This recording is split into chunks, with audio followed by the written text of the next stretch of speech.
The alien ship moved slowly through space toward the human vessel. Ambassador Zethkler stood on the bridge of the Harmony's edge, his 4 arms crossed behind his back. His green skin showed the nervous patterns that all Vorthani displayed when they were worried. Today was the day they would meet humans for the first time. "Sir, the human ship is responding to our signals," said his aide, a young Vorthani named Kelf. "They are asking us to come aboard their vessel." Zethkler nodded. For months, the Galactic Council had been watching Earth from far away. They had seen the humans and their strange world. The planet was marked as a Class 12 death world in their files, but the humans seemed so peaceful. They had to be wrong about the planet's rating. "Prepare the shuttle," Zethkler said. "Today we make history." The shuttle bay of the UES Meridian was bright and clean. Captain Jake Morrison stood waiting with his crew. He was a tall man with brown hair and kind eyes. Next to him stood Lisa Barnes, his communications officer. She was a young woman with red hair who spoke 12 different languages. Tony Rodriguez, the security chief, stood nearby. He was a strong man with dark hair, but his smile was warm and friendly. "Welcome aboard," Jake said when the aliens stepped off their shuttle. "We are honored to meet you." Zethkler was surprised. The humans spoke their language perfectly. The man's voice was calm and gentle. This was not what he had expected from creatures who lived on such a dangerous world. "Thank you, Captain Morrison," Zethkler replied. "We bring greetings from the Galactic Council." Jake smiled and gestured for them to follow. "Let me show you around our ship. We want you to feel comfortable here." As they walked through the corridors, the aliens noticed how the humans moved. They walked with easy confidence, but they were also very careful not to bump into their visitors. The ship's crew they passed all nodded politely and stepped aside to give the aliens room. "Your ship is very different from ours," Kelth whispered to another alien in their group. "Yes," the alien replied. "Everything seems so solid, so heavy." They entered the ship's main meeting room. Dr. Amy Foster, the chief medical officer, was waiting for them. She was a woman in her 40s with gray hair and gentle hands. She had prepared special seats for the aliens that would be comfortable for their different body shapes. "We studied your biology reports," Amy said with a smile. "We made sure the air mixture is perfect for you, and we have food that your people can eat safely." The aliens looked at each other in amazement. These humans had gone to great trouble to make them comfortable. This was not the behavior of dangerous creatures. "You are very kind," Zethkler said. "Our people will be pleased to hear this." Jake sat down across from the aliens. "We know this is strange for all of us. Humans have never met other intelligent life before, but we want to learn from you. We want to be friends." "Friends," Zethkler repeated the word. In all his years as a diplomat, he had rarely heard such a simple, honest desire for friendship. Lisa Barnes activated a translation device. "We brought pictures of our world to show you, and we have music from different human cultures." For the next few hours, the humans shared their culture with the aliens. They showed pictures of Earth's cities, its oceans, and its forests. They played music that was soft and beautiful. They served food that was carefully prepared to be safe for alien digestion. The aliens were impressed by everything they saw. The humans seemed to care deeply about art, music, and learning. They asked thoughtful questions about Vorthani culture and listened carefully to the answers. "Your people seem very peaceful," Zethkler observed. "Yet our records show your world has seen many wars." Jake's expression became serious. "Yes, we have had wars, but we learned from them. We learned that fighting brings only pain. Now we try to solve problems with words, not weapons." "That is wise," Zethkler said. "The galaxy needs more wisdom like this." Tony Rodriguez brought in a gift for the aliens. It was a small sculpture made from earth metals, showing humans and aliens standing together in friendship. "We made this for you," Tony said. "We hope it shows how we feel about meeting you." The aliens were touched by the gift. It was beautiful and clearly made with great care. These humans were not only peaceful, but they were also generous and thoughtful. As the day went on, the aliens became more and more convinced that humans would be perfect members of the Galactic Council. They were intelligent, peaceful, and respectful. They seemed to understand that the galaxy was big enough for all species to live together in harmony. "We would like to invite some of your people to visit our homeworld," Zethkler said as the meeting came to an end. "Our leaders would be honored to meet humans in person." Jake smiled broadly. "We would be delighted to send a delegation. This is the beginning of a great friendship between our peoples." As the aliens prepared to leave, Dr. Foster gave them medical supplies that would help them during their journey home. Lisa Barnes gave them recordings of human music and art. Tony Rodriguez provided them with detailed maps of safe travel routes through human space. "Thank you for everything," Zethkler said as he shook Jake's hand. The human's grip was firm but gentle. "Your people have shown us great kindness today." "It was our pleasure," Jake replied. "We look forward to learning more about the galaxy and our place in it." The aliens returned to their ship, feeling happy and optimistic. As they traveled back to Vorthani space, they sent reports to the Galactic Council praising the humans for their peaceful nature and generous spirit. "These humans will be valuable allies," Zethkler told Kelth. "They have the wisdom to know that peace is better than war." None of the aliens noticed the small details that might have warned them. They did not see how easily the humans moved in the ship's heavy gravity. They did not notice how the metal handrails were slightly bent from casual use. They did not realize that the humans' gentle behavior required great self-control. The Vorthani were peaceful creatures from a gentle world. They could not imagine the true nature of the planet that had created these seemingly kind and gentle humans. Earth secrets would remain hidden for now, but not forever. 3 weeks later, the human delegation arrived at Vorthik Prime. The UES Explorer came out of hyperspace near the beautiful blue and green world that was the Vorthani homeworld. Dr. Kevin Walsh pressed his face against the viewing port and smiled. "Look at that," he said to his companions. "It's like a paradise."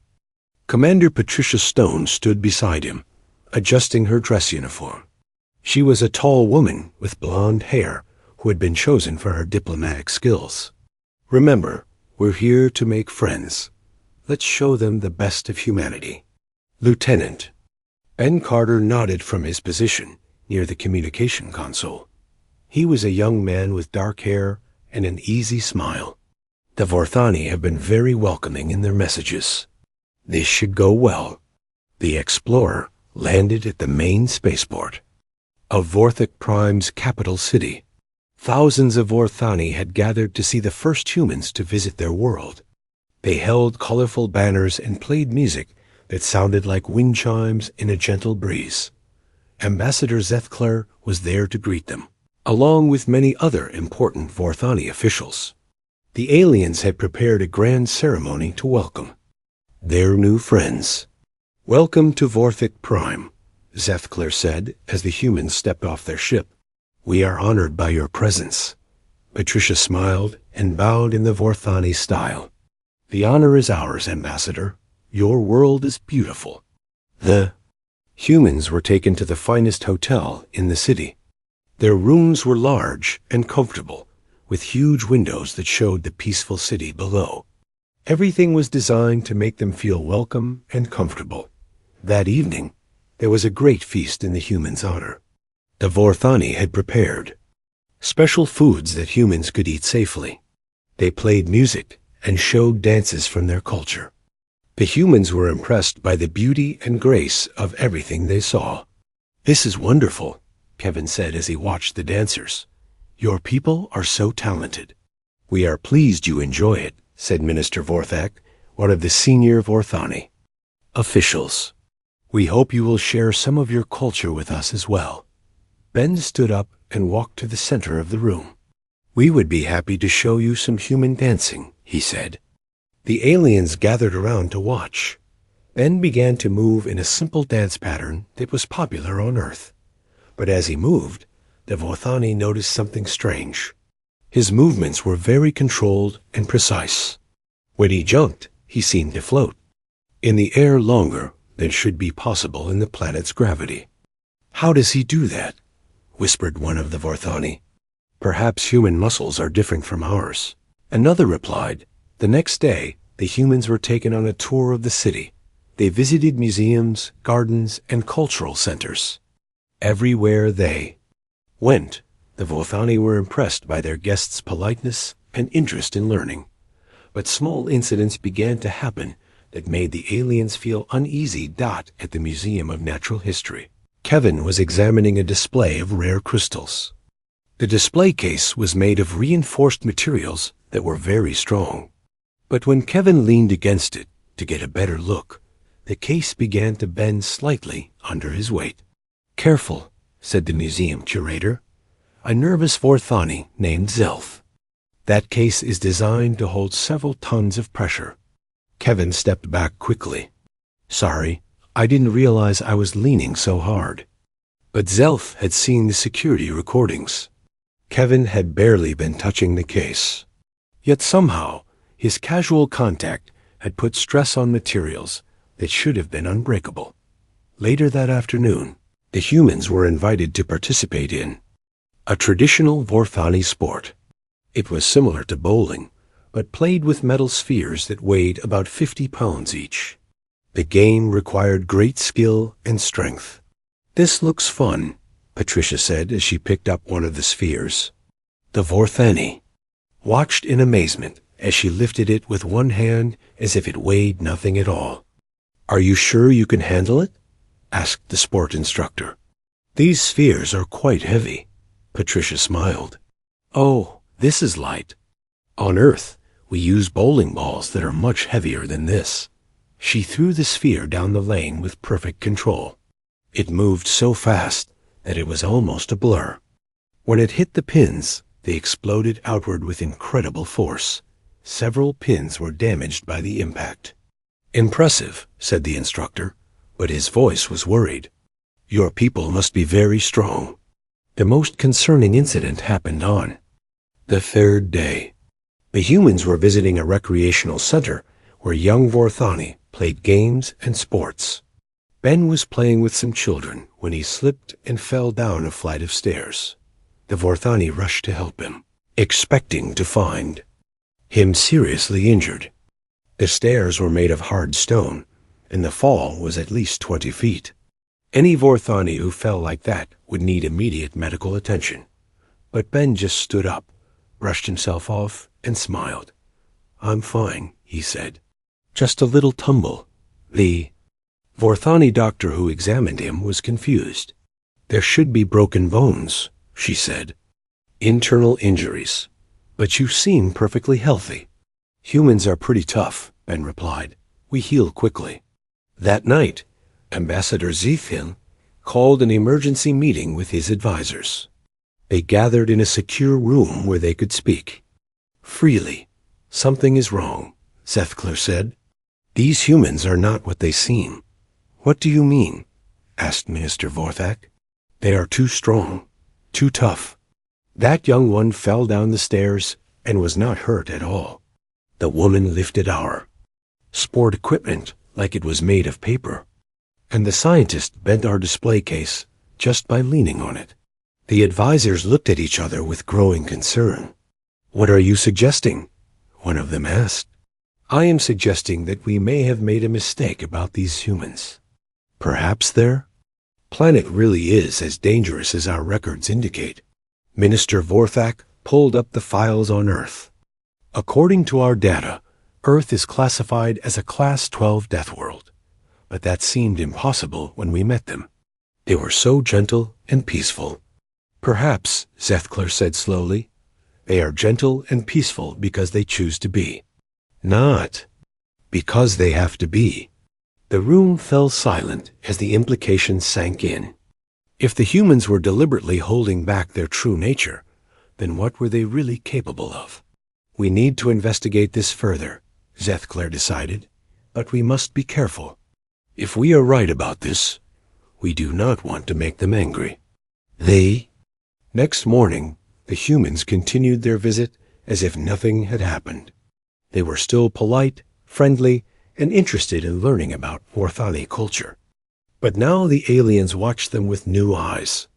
They noticed how the humans moved with careful control, as if they were always thinking about how much force to use. They saw how the humans' eyes constantly scanned their surroundings, taking in every detail. They observed how the humans always positioned themselves near exits, without seeming to do so deliberately. These were not the behaviors of gentle scholars and diplomats. These were the behaviors of predators who were trying very hard to appear harmless. They are hiding something, Zelth whispered to another Vorthani. Something important.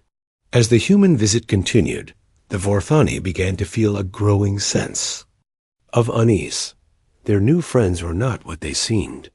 The question was, what were they really? And more importantly, what did they want? The humans, for their part, had no idea that their hosts were becoming suspicious. They continued to be friendly and respectful, not realizing that their very efforts to be gentle were revealing their true nature to those who knew how to look for the signs. The visit was supposed to last for 2 more days, but the Vorthani were already planning how to investigate their new friends more carefully. They had invited peaceful neighbors into their home, but they were beginning to suspect that they had welcomed something far more dangerous than they could have imagined. Chief Scientist Mordic stared at the readings on his screen and felt his heart skip a beat. The stealth ship Silent Observer hung in space at the edge of Earth's solar system. Its advanced sensors pointed at the blue and green world that the humans called home. This cannot be right, he whispered to his assistant, Dr. Yenthara. Run the scans again. Dr. Yenthara, a young female with silver markings on her purple skin, worked quickly at her console. The readings are the same, sir. Earth's gravity is 2.7 times stronger than Vorthic Prime. The atmospheric pressure is crushing, and the radiation levels from their sun would kill most species in days. Mordic felt sick. The Galactic Council had sent him to do a secret study of Earth after Ambassador Zethkler's worried reports. What he was finding was beyond his worst fears. What about the weather systems? He asked, already dreading the answer. Extreme, sir. They have storms that move at speeds that would destroy our buildings. Hurricanes with winds over 200 kilometers per hour. Tornadoes that can pick up vehicles and throw them. And their winters in some regions drop to temperatures that would freeze our blood solid. Mordic activated the visual scanners and focused on a city called Denver. It was morning there, and he could see humans walking around in the streets. They were wearing light clothing and moving normally, despite the fact that they were living at an altitude that would make most aliens struggle to breathe. Focus on that group of humans, he ordered. The scanner zoomed in on a family walking down the street. A man, a woman, and 2 small children. The children were running and playing, laughing as they chased each other. The scanner showed that they were moving in gravity that would crush a Vorthani's bones, in air that was too thin for most species to survive. The children are playing, Dr. Yenthara said in amazement. How can they play in such conditions? Because they were born in it, Mordic replied grimly. This is normal for them. He switched the scanners to a different location. This time he focused on a place called Hawaii, where he could see humans swimming in the ocean. The water pressure readings showed depths that would kill most galactic species, but the humans were diving down and swimming back up as if it was nothing. Look at this, Dr. Yenthara said, pointing to another screen. I'm tracking a group of humans who are climbing a mountain. The mountain is over 8,000 meters high. They're doing it for fun. Mordek watched in horror as the humans slowly made their way up the mountain. They were carrying heavy packs and moving through snow and ice that would be lethal to his species. Some of them were struggling, but they kept going. When they reached the top, they celebrated and took pictures. They climb mountains for entertainment, he said slowly. Mountains that would kill us just to look at. The silent observer continued its observations for several days. Each day brought new revelations about the true nature of Earth and its inhabitants. They watched humans running long distances in heat that would boil a Vorthani's blood. They saw humans diving to ocean depths, where the pressure would crush their ship's hull. They observed humans working in conditions that the Galactic Council would classify as immediately lethal. "Sir," Dr. Yenthara said during their third day of observation, "I'm detecting some kind of combat training facility." Mordek looked at the scanner readings. In a place called Camp Pendleton, hundreds of humans were engaged in what appeared to be military exercises. They were running, climbing, crawling through mud, and practicing with weapons. What are they preparing for? He wondered aloud. Maybe they're getting ready to fight someone, Dr. Yenthara suggested nervously. But as they watched, it became clear that this was just normal training. The humans did this regularly to stay in shape. What looked like preparation for war was actually just how they stayed healthy and strong. They fight each other for practice, Mordek observed. They enjoy it. The scanners showed humans engaged in various combat sports. Boxing, wrestling, mixed martial arts. They were hitting each other with force that would shatter Vorthani bones. And they were smiling about it. "This is madness," Dr. Yenthara whispered. "What kind of species enjoys violence?" "The kind that evolved on a world where violence was necessary for survival," Mordek replied. Meanwhile, back on Earth, Admiral Frank Harrison was reviewing reports in his office at the Pentagon. He was a tall man with gray hair and intelligent eyes. His aide, Colonel Nancy Phillips, stood beside his desk with a stack of files. "Sir, we've received the latest reports from our diplomatic mission to Vorthik Prime," Nancy said. The aliens seemed nervous about something. Frank looked up from his papers. "Nervous? About what?" "Our people aren't sure. But they say the Vorthani have been acting strangely, asking odd questions about human capabilities and Earth's environment." Frank frowned. "What kind of questions?" "Questions about our strength, our healing abilities, our tolerance for extreme conditions. It's as if they're trying to figure out something about us." Frank was quiet for a moment. He had been worried about this. The humans had been very careful to appear gentle and peaceful during first contact. But it was hard to hide their true nature completely. "Have our people been careful about not showing too much of what we can do?" he asked. "They've tried, sir. But there have been some incidents. Dr. Walsh accidentally bent some equipment. Commander Stone lifted objects that the aliens couldn't move. Lieutenant Carter survived a fall that should have put him in the hospital." Frank sighed. "I was afraid of this. We knew it would be hard to hide what we are." He walked to the window and looked out at the city below. People were going about their daily lives, not realizing that their very existence was probably terrifying to their new alien friends. "Sir," Nancy said carefully, "what if they figure out the truth about us?" "Then we'll have to be honest with them," Frank replied. "We can't pretend forever. The question is, will they still want to be friends when they know what we really are?" Across the office, Dr. Rachel Morgan was working on her analysis of the alien behavior patterns. She was a small woman with dark hair and sharp eyes who specialized in understanding alien psychology. "I think they're scared," she said, looking up from her computer. "The Vorthani evolved on a world that was basically paradise. No predators, no extreme weather, no real dangers. They can't understand how we could have evolved on Earth."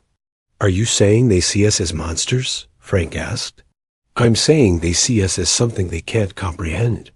To them, we're creatures from their worst nightmares. Beings who can survive in hell and smile about it. Frank nodded grimly. Then we need to be extra careful. We don't want to start a war because they're afraid of us. Back in space, Mordick was preparing his final report for the Galactic Council. He had seen enough to know that humanity was unlike any species they had ever encountered. These were not gentle explorers who happened to come from a dangerous world.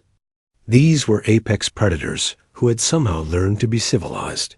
What do we tell the Council? Dr. Yenthara asked.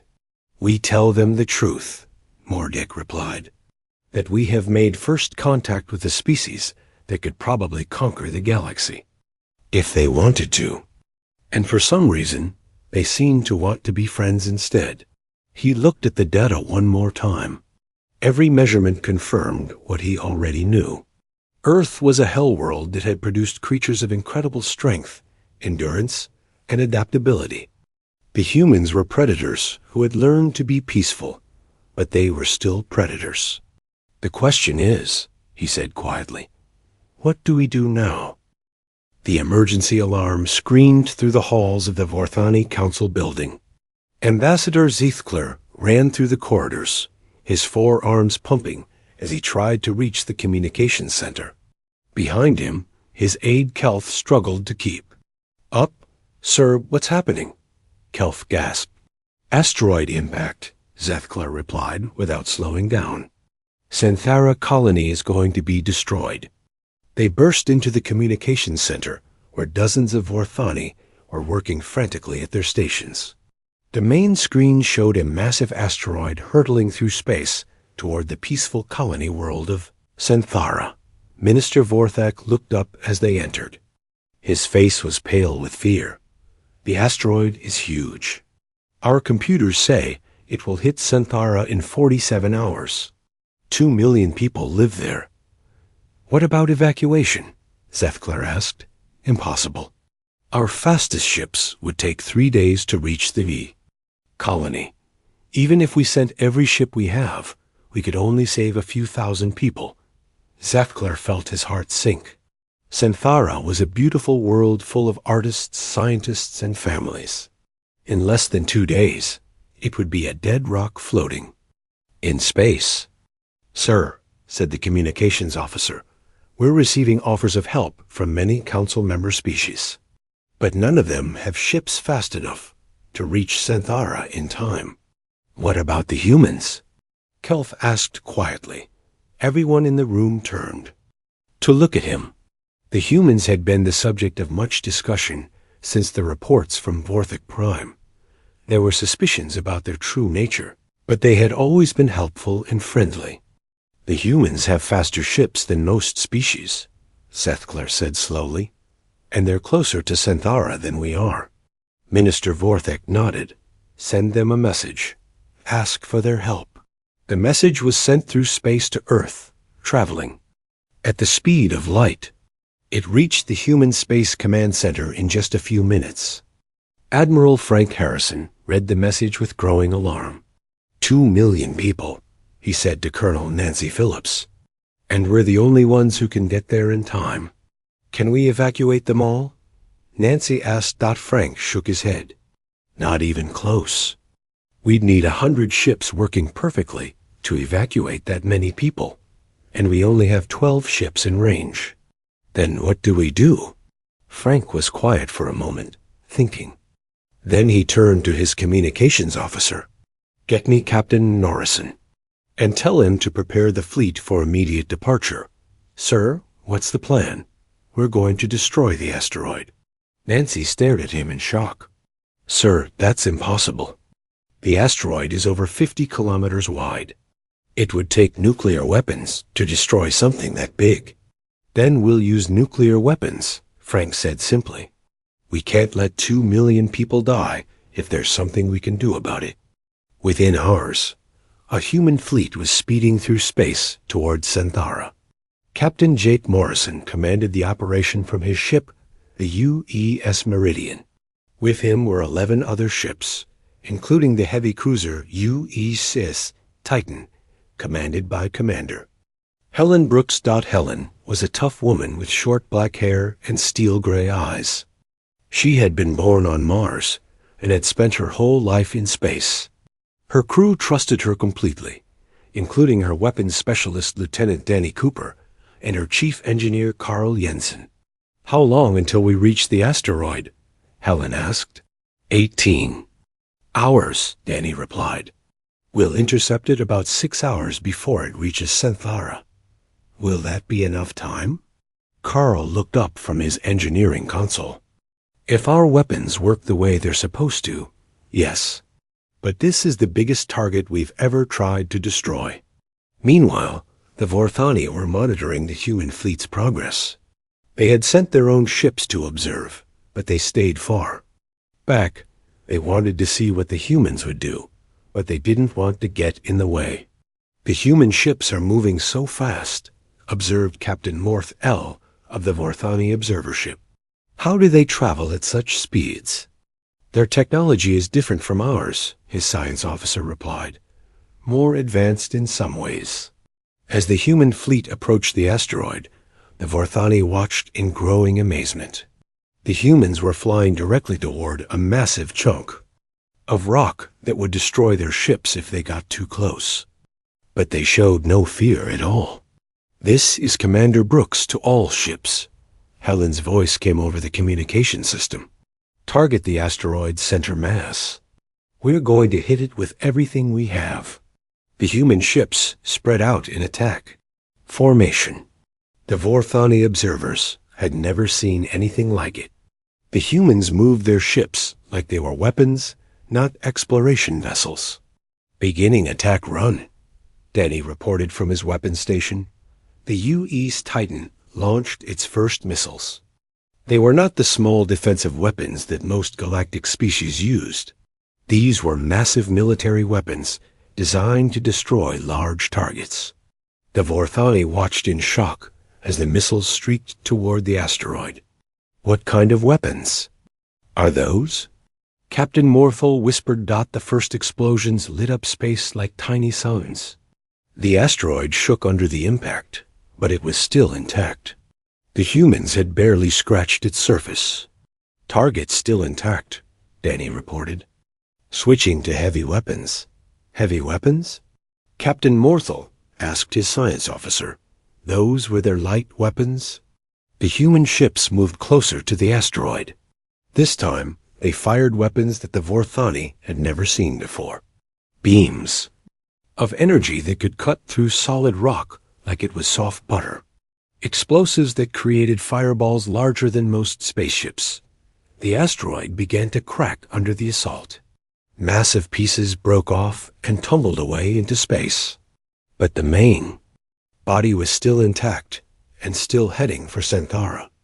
"It's not enough," Helen said grimly. "We need to use the big guns." She turned to Carl. "Prepare the Nova Cannon." Carl's eyes widened. "Sir, we've never used that weapon in combat. We don't know what it will do. We know it will destroy the asteroid." Helen replied, "That's all we need to know." The Nova Cannon was a secret weapon that the humans had developed but never used. It was designed to destroy entire space stations or very large ships. Using it on an asteroid was like using a sledgehammer to kill a fly, but it was the only way to be sure. "All ships, pull back," Helen ordered. "We're going to try something new." The human fleet moved away from the asteroid. The Vorthani observers watched in confusion as the ships took up positions far from their target. "What are they doing?" Captain Morthel asked. "I don't know," his science officer replied. "But I'm detecting a massive energy buildup in the lid." Ship. The U-East Titan's Nova Cannon charged up with power that made the ship's lights dim. This was a weapon that could destroy moons, and they were about to use it on a piece of space rock. "Firing," Helen said calmly. The Nova Cannon fired a beam of energy that lit up the entire solar system. The asteroid didn't just break apart. It disintegrated completely. One moment it was there, The next moment, it was a cloud of dust and small rocks that posed no threat to anyone. The silence in the Vorthani observer ship was complete. Captain Morthau and his crew stared at the empty space where the asteroid had been just seconds before. They destroyed it, someone whispered. They completely destroyed it. What kind of species carries weapons like that? The science officer asked. On Santhara, the colonists watched the sky and cheered as the danger passed. They had been saved by the strange new species that had recently joined the galactic community. The humans had done what no other species could do. They had destroyed a threat that would have killed them all. But in the observer ship, the Vorthani were not celebrating. They were terrified. The humans had just demonstrated military power, beyond anything seen in the galaxy for thousands of years. They had weapons that could destroy planets if they wanted to. We need to report this to the Council immediately, Captain Morthal said quietly. A message was sent, and within hours, every species in the galaxy knew what had happened. The humans had saved 2 million lives, but they had also revealed that they were far more dangerous than anyone had imagined. The galaxy would never look at humanity the same way again. The Great Council Chamber had never been so full. Representatives from every species in the galaxy had come to hear the emergency session. The massive dome-shaped room buzzed with nervous conversation in dozens of different languages. Ambassador Zethkler stood at the center podium, his forearms shaking slightly as he prepared to address the assembly. Around him, hundreds of aliens from across the galaxy waited to hear what he had to say about the humans. Fellow beings, he began, his voice carrying clearly through the chamber's translation system. 3 days ago, we witnessed something that changes everything we thought we knew about our new neighbors from Earth. A holographic display activated above the podium, showing the asteroid that had threatened Santhara. The aliens watched in silence as the recording played, showing the massive rock hurtling through space toward the helpless colony world. The humans came to help us, Zethkler continued, but they did not come to evacuate our people. They came to destroy the threat. The display showed the human ships approaching the asteroid. Several aliens in the audience made nervous sounds as they watched the humans fly directly toward certain death. Watch carefully, Zethkler said. This is what we thought were gentle explorers and peaceful diplomats. The recording showed the human weapons firing. First the missiles, then the energy beams, and finally the Nova cannon. The aliens gasped as they watched the asteroid completely disappear in a flash of light. They destroyed it in seconds, whispered a delegate from the Kethmori Empire. How is that possible? Because, said a new voice from the back of the chamber, we are not what you think we are. Everyone turned to see Captain Jake Morrison walking down the aisle toward the podium. Behind him came Ambassador Claire Watson, a middle-aged woman with brown hair and kind eyes, and General Paul Anderson, a tall man with gray hair and the bearing of a soldier. The chamber fell completely silent as the humans approached. Many of the aliens had never seen humans in person before. They looked so ordinary, so harmless. But everyone now knew what they were capable of. Ambassador Zethkler, Jake said with a respectful nod. Thank you for allowing us to address the council.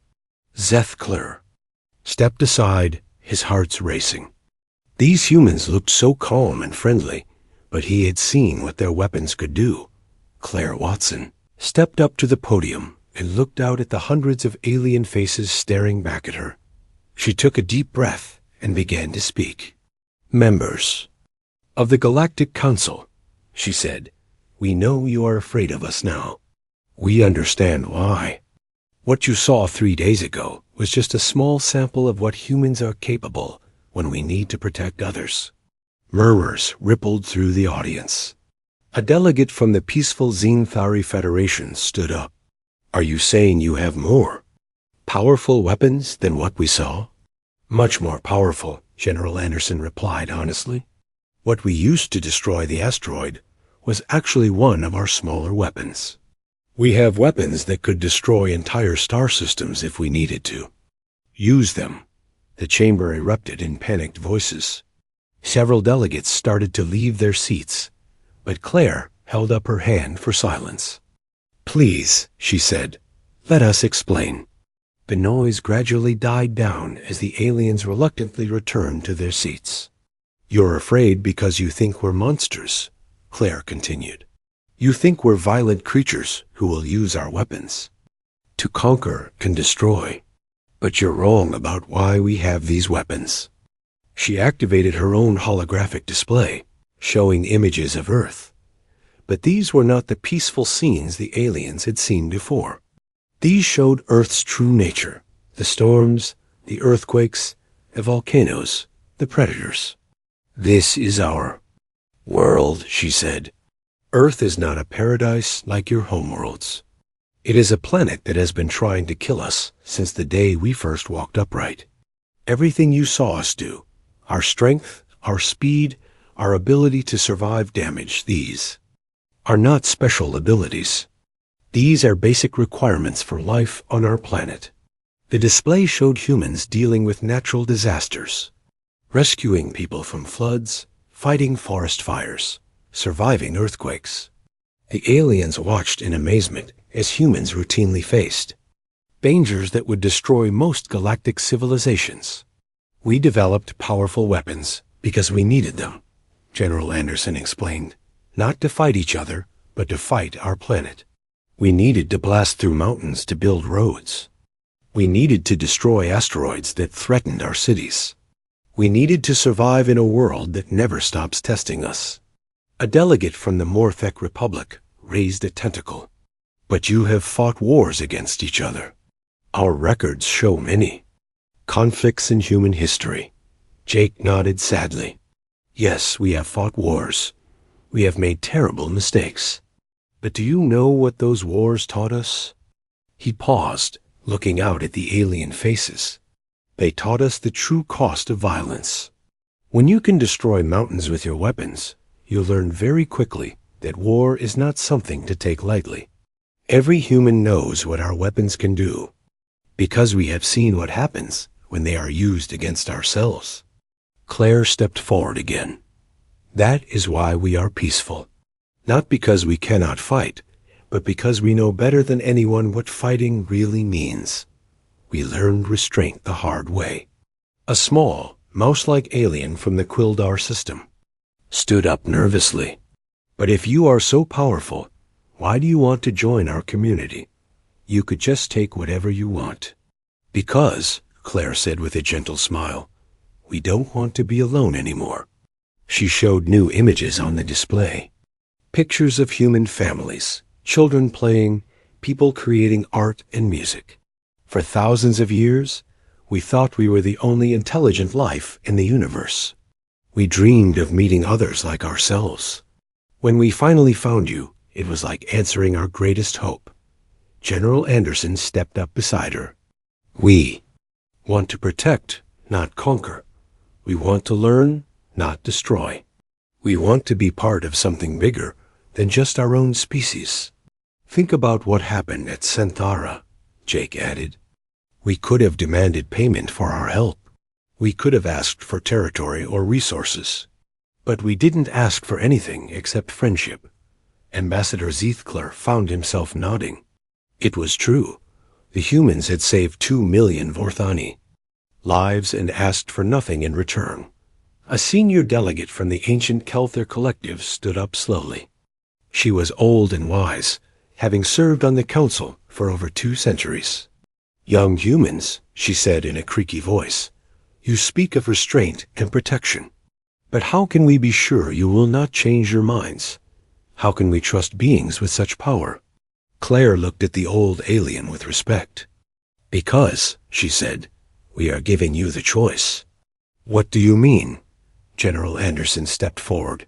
We are offering to place our military forces under council oversight. We will use our weapons only when the council approves, and only to protect member worlds from threats they cannot handle themselves. The chamber erupted in surprised voices.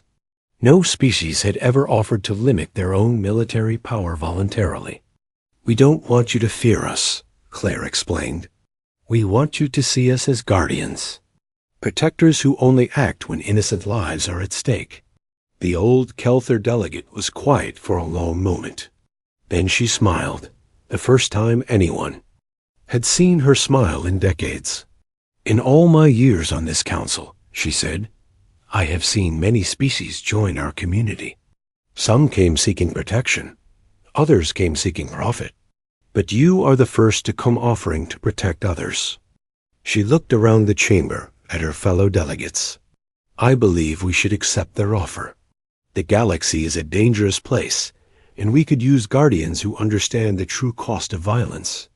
One by one, other delegates began to stand and voice their agreement. The vote was not unanimous. Some species were still too afraid to trust the humans. But the majority agreed to welcome humanity, not just as members, but as protectors of the galactic community. As the session ended, Ambassador Zefkler approached the human delegation. "Captain Morrison," he said, "I owe you an apology. When we first met, I thought you were weak because you are peaceful. Now I understand that you are peaceful because you are strong." Jake smiled and extended his hand. "No apology needed, Ambassador. It takes wisdom to question what you don't understand. That's why the galaxy needs species like yours to keep species like ours honest." As the delegates filed out of the chamber, they were already making plans. Human ships would be stationed at key points throughout the galaxy. Human weapons would stand ready to defend worlds that could not defend themselves. And human restraint would ensure that this power was never abused. The galaxy had learned an important lesson. The most dangerous species were not always the most violent. Sometimes the most dangerous were those who had learned when not to fight. And in the end, that made them the best protectors of all. Months later, Admiral Frank Harrison stood on the bridge of the U.E.'s Guardian, watching a peaceful sunset on the Vorthani homeworld through the viewport. Colonel Nancy Phillips joined him, carrying the latest reports. "How are the new defense positions working out?" Frank asked. "Better than expected," Nancy replied. "We've already stopped 3 pirate raids and prevented a civil war on Kethmer Prime. The other species are starting to see us as genuine protectors rather than potential conquerors." Frank nodded, satisfied. "Good. Maybe we finally found our place in the galaxy. As the strong ones who choose to be gentle, as the guardians who know that true strength